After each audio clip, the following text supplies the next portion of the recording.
जय माता दी। आप सभी को गुप्त नवरात्रि के दौरान 10 महाविद्याओं की पूजा का विधान है, जिनमें माँ भुवनेश्वरी चौथी महाविद्या मानी जाती है। भुवनेश्वरी का अर्थ है ब्रह्मांड की स्वामिनी, अर्थात भुवन प्लस ईश्वरी। उनकी कथा सृष्टि के निर्माण और शक्ति के महत्व को दर्शाती है।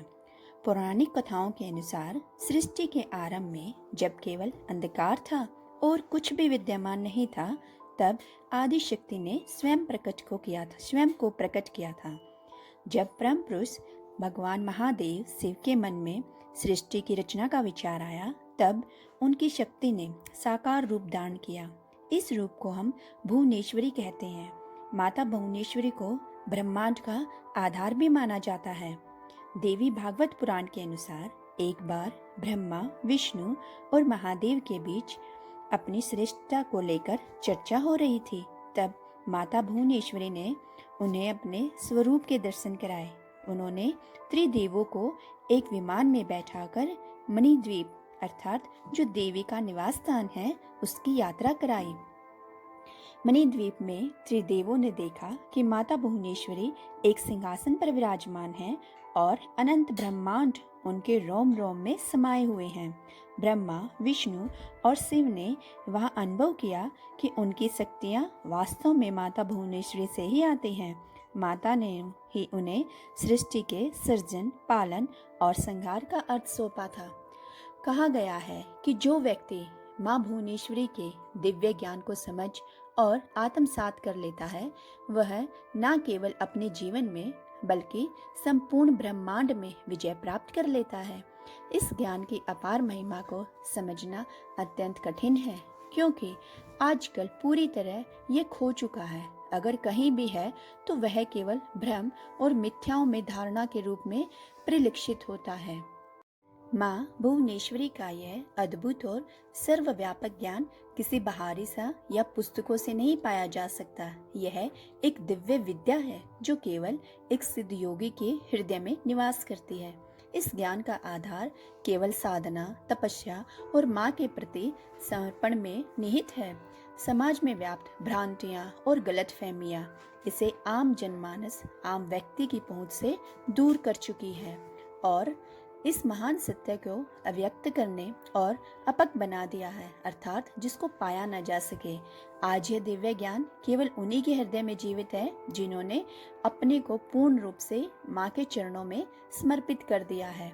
यह अत्यंत दुर्लभ और पवित्र विद्या का प्रसार समाज में व्याप्त भ्रम और अज्ञान को दूर करने के लिए आवश्यक है। ये कार्य मात्र देवी माँ की इच्छा और आशीर्वाद से ही संभव है। यह वीडियो भी केवल कुछ गिने चुने लोगों तक ही पहुंचेगा जो इसे सही रूप में समझने और आत्मसात करने का सामर्थ्य रखते हैं। इसका उद्देश्य सिर्फ अद्वितीय ज्ञान को प्रस्तुत करना नहीं है, बल्कि आपका हृदय और मस्तिष्क माँ भुवनेश्वरी के दिव्य स्वरूप और उनके अनंत महत्व को समझने के लिए तैयार करना है। यह एक यात्रा है जो आपको आत्म साक्षात्कार और दिव्य प्रेरणा की ओर ले जाएगी। इस ज्ञान के महत्व को समझने से पूर्व हमें माँ भुवनेश्वरी के दिव्य ध्यान मंत्र का जाप करना चाहिए। यह मंत्र हमारे भीतर उस दिव्य प्रकाश का संचार करेगा जो हमारी बुद्धि को प्रकाशित कर हमें इस परम ज्ञान को समझने और अनुभव करने की सामर्थ्य प्रदान करेगा। तो आइए हम सभी एकाग्रचित होकर इस मंत्र का जाप करें, ताकि यह ज्ञान हमारे हृदय में स्थिर हो सके और हमें इसे शब्दों के माध्यम से आपके सामने प्रस्तुत कर सके, ताकि आप भी इसे सुनकर इसके अर्थ को समझ सके और जीवन में इसका लाभ उठा सके। तो आप सबसे पहले अपनी आंखें बंद करें। उस द्वित बिंदु को क्रीटातुम कुचाम नयन तिरयुक्ता समरमुखी वरदान कुसुम पाम भीति कराम प्रभज भुवने सम इस मंत्र का उच्चारण करते समय देवी के स्वरूप को अपने भीतर महसूस करें और उनकी शक्ति और करुणा आपके हृदय में प्रभावित हो रही है।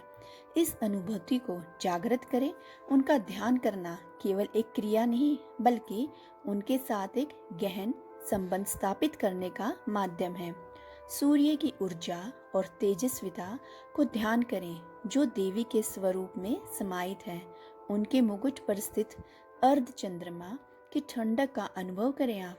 उनके 3 नेत्रों का दर्शन करें जिनमें से भ्रू मध्य पर स्थित तीसरी आंख जलती ज्वाला का प्रतीक और उनके 4 कमल समान हाथ जिनमें अंकुश, रस्सी, अभय मुद्रा और वर मुद्रा का आशीर्वाद है।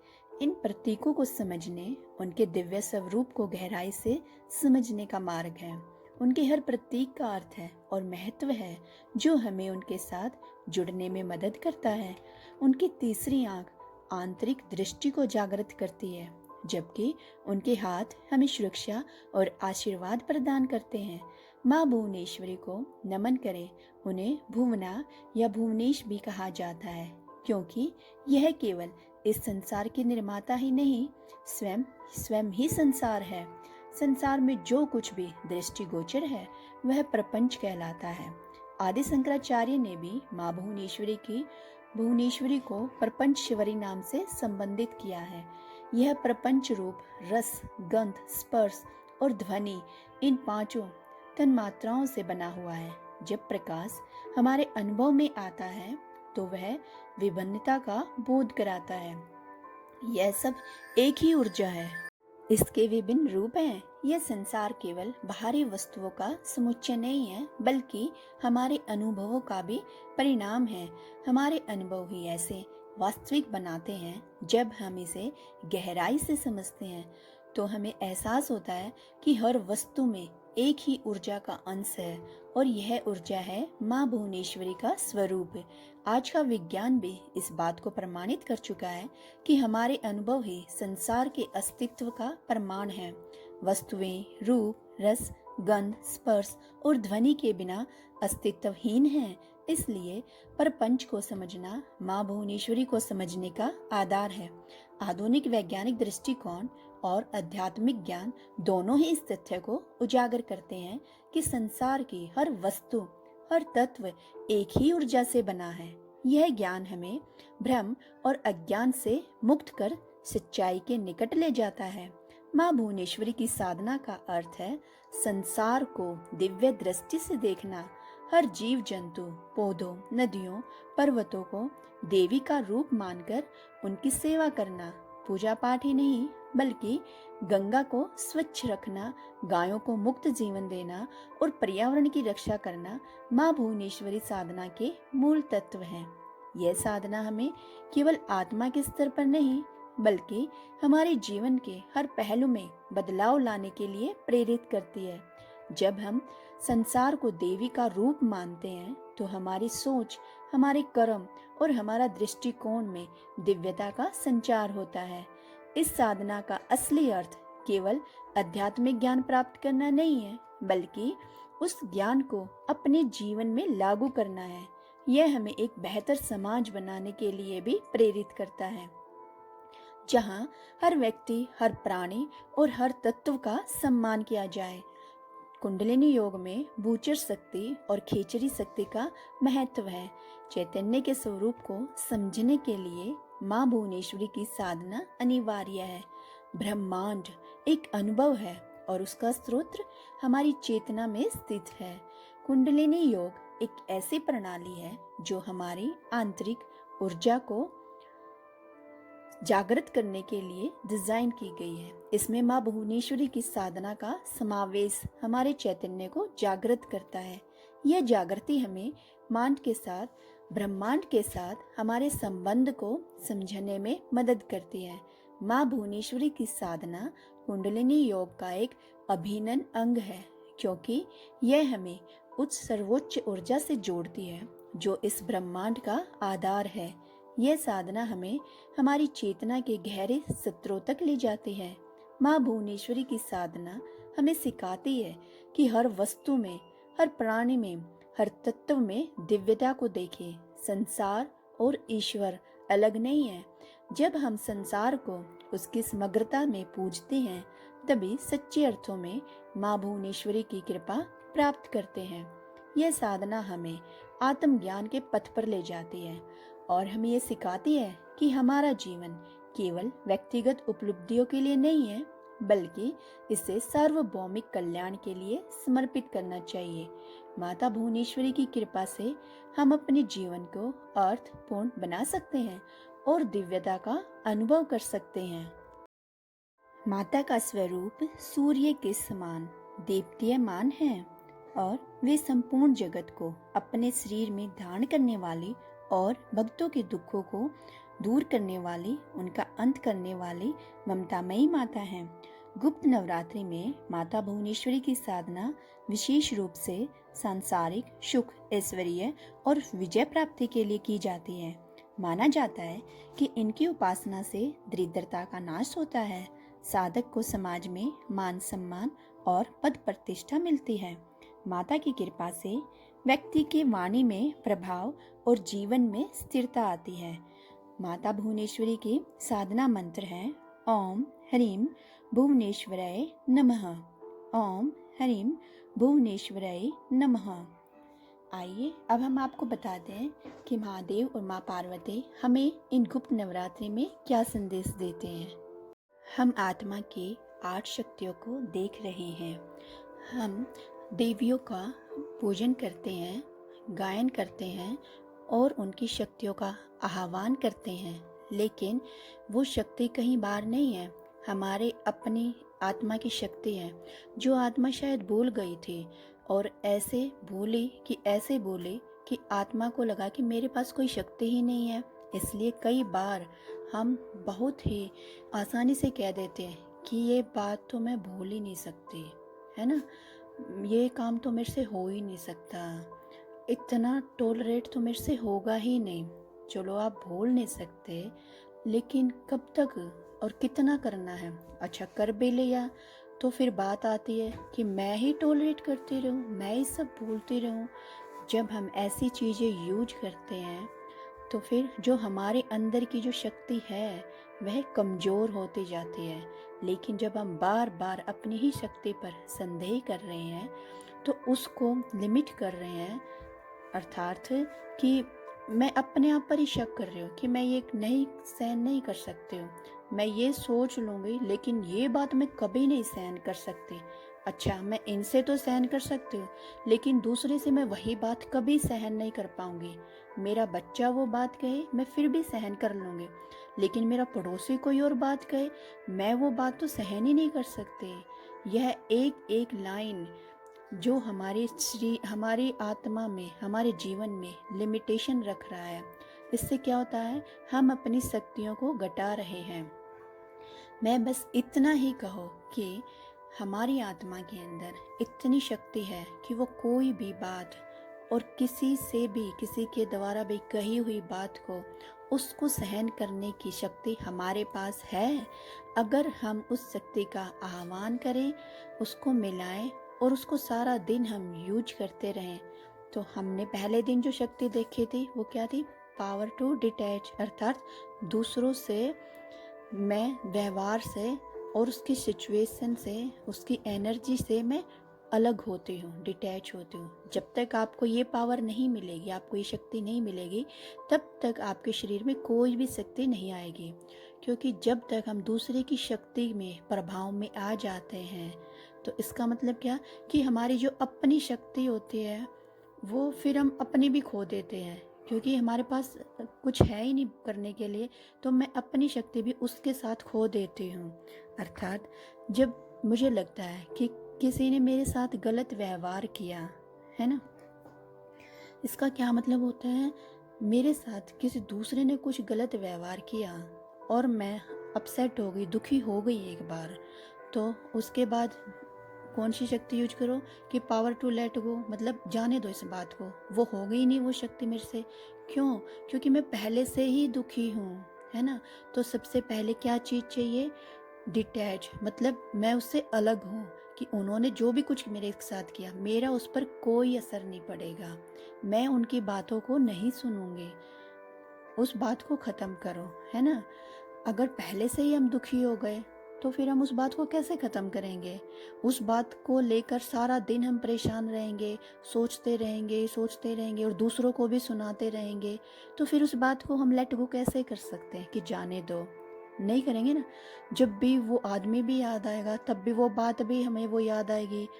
जब कोई और दूसरा आदमी भी उसके बारे में बात करेगा तब भी हमारे पास वो बातें आती रहेंगी। अर्थात हम उस एक ही बात को बहुत सारी बार मल्टीप्लाई करते रहते हैं, है ना। तो मतलब क्या होएगा इन सब चीज़ों को, इसको डिटैच नहीं हुए ना कि बार बार हमें उनकी बातें याद आ रही हैं, हम उसके प्रभाव में आ रहे हैं। तो फिर जब हम इस बातों को जाने दें, ऐसा नहीं हो सकता ना हमारे साथ। और जब लेट गो नहीं किया तो टॉलरेट नहीं किया। टॉलरेट अर्थात सहन नहीं किया। कई बार हम बोलते हैं ना कि मैंने बहुत सहन किया, लेकिन जो आत्मा सहन कर लेती है वो ये कभी भी कहेगी ही नहीं कि मैंने बहुत सहन किया। सहन किया मतलब कि पता ही नहीं चला कि जब सहन किया, इसका मतलब कि हमने सिर्फ बाहर से सहन किया, अपने अंदर अपनी आत्मा के द्वारा सहन नहीं किया। मैंने इतने सालों से इनका व्यवहार सहन किया, अर्थात मैं चुप रही, मैंने कुछ भी नहीं बोला, मैं वैसे ही करती रही जैसा उन्होंने कहा। लेकिन मैंने सब कुछ उनके अनुसार ही किया, है ना। मैंने बहुत सहन किया, बट लेकिन मैंने एक्चुअली में सहन नहीं किया। मैंने सिर्फ बाहर से दिखावा किया कि सहन किया, लेकिन ये सारी एक एक बात मेरे मन में तो रिकॉर्ड है ना, याद है ना। अर्थात मैं अपने मन से अगर उस चीज़ को सहन करते, अगर मैं मजबूरी से नहीं चल रही होती, मैं ये कर नहीं पाते इसलिए चुप हूँ, है ना। नौकरी खोने का डर है किसी को, वो इसलिए चुप है। कहीं मैं कुछ बोल ना दूँ, घर से निकालने जाने का डर, इसलिए चुप है। हमारे रिश्तों में गांठें ना आ जाए इसलिए चुप हैं।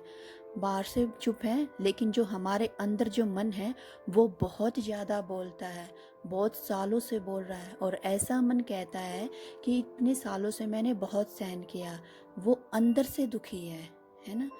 क्योंकि अंदर की बातें तो हम सभी के सामने बोल नहीं पाते ना। तो फिर जो ये टॉलरेट मतलब सहन करने की जो शक्ति होती है वो कब तक हम अपने ऊपर करते हैं।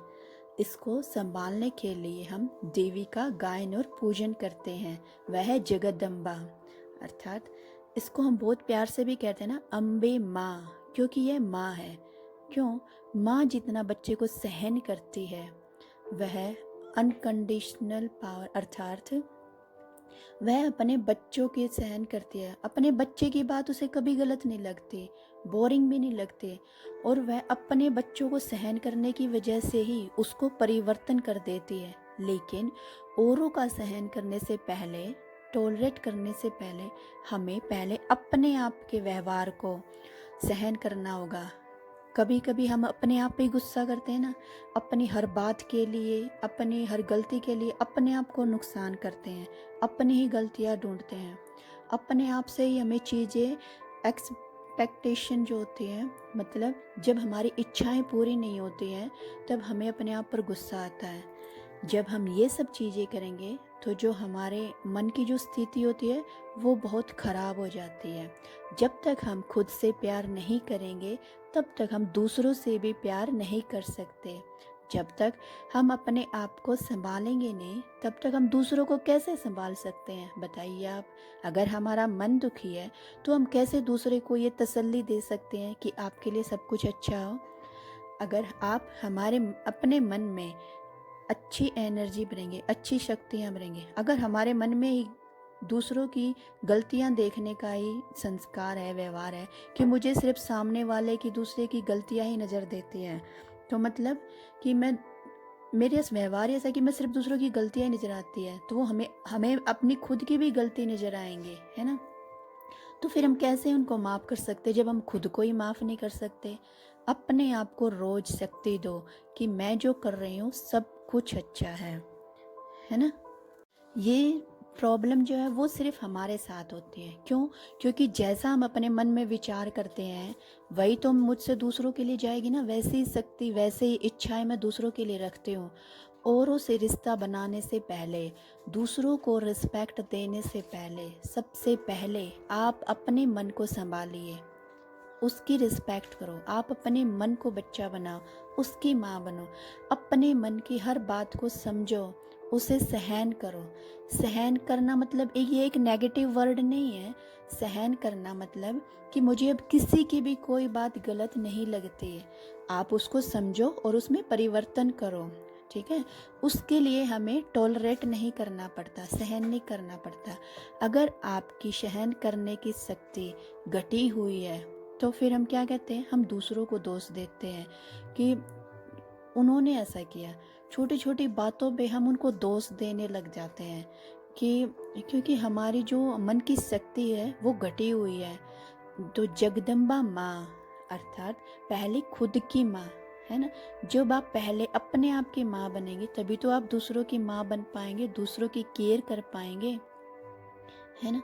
जब तक आप खुद से प्यार नहीं करेंगे तब तक आप दूसरों को प्यार नहीं दे सकते। इसमें क्या होएगा, सेल्फ एब्यूज, मतलब आप अपने मन में कभी भी गलत नेगेटिव विचार मत लेकर आइए।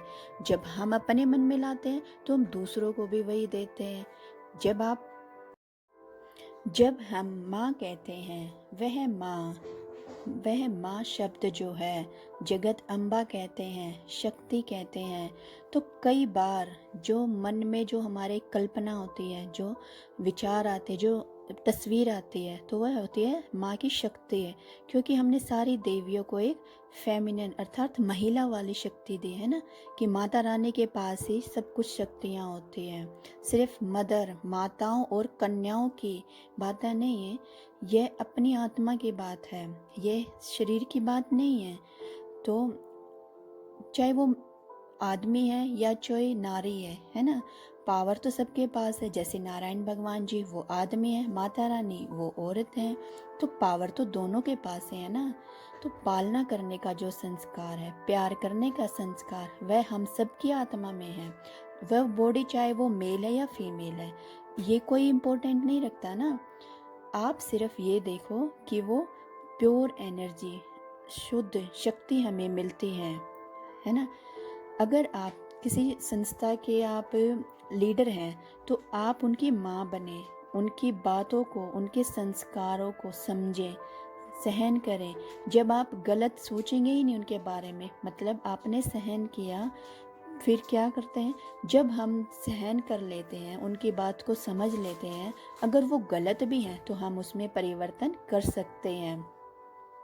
ठीक है, जब आप ये सब करते हैं तो आप सबके लिए माँ बन जाते हैं ना। माँ जगदम्बे जैसी माँ जो सबकी चिंता करती है। तो सबसे पहले आप अपने आप के साथ, जो आपका अपने साथ जो रिश्ता है उस पे फोकस करें कि आपके मन में, आपके दिमाग में जो बातें हैं वो सबके लिए अच्छी हों। अपने आप व्यवहार को ठीक करें, तभी तो आप दूसरों के लिए अच्छा कर पाएंगे ना। कि मैं आत्मा जो है, मैं अपने जीवन में कोई तो कर्म लेके आई हूँ ना। ये आप सोचें कि आप क्या करके लेके आए हैं। मैं अपने जीवन में अपने अच्छे कर्म लेके आई और मैं दूसरों को भी अच्छे ही दूंगी, है ना। ये थॉट्स मुझे क्यों आ रहे हैं, मेरा व्यवहार आज ऐसा क्यों हो गया है, कोई बात नहीं, ये मेरा पास्ट कार्मिक है। लेकिन मैं अपने पिछले जन्म से लेकर आई हूँ, लेकिन मैं अब इसे ठीक करूँगी प्यार से, है ना, नाराजगी से नहीं। सबके साथ अच्छा व्यवहार करें, प्यार करें। सबसे पहले आप अपने आप से प्रॉमिस करें, ठीक है, कि मैं जब सबके लिए अच्छी हूँ, अगर दूसरे आपके लिए अच्छे नहीं है तो भी आप उन्हें अच्छा बना पाएंगे, क्योंकि आप खुद पॉजिटिव हैं। आज के लिए बस इतना ही। धन्यवाद। जय माता दी।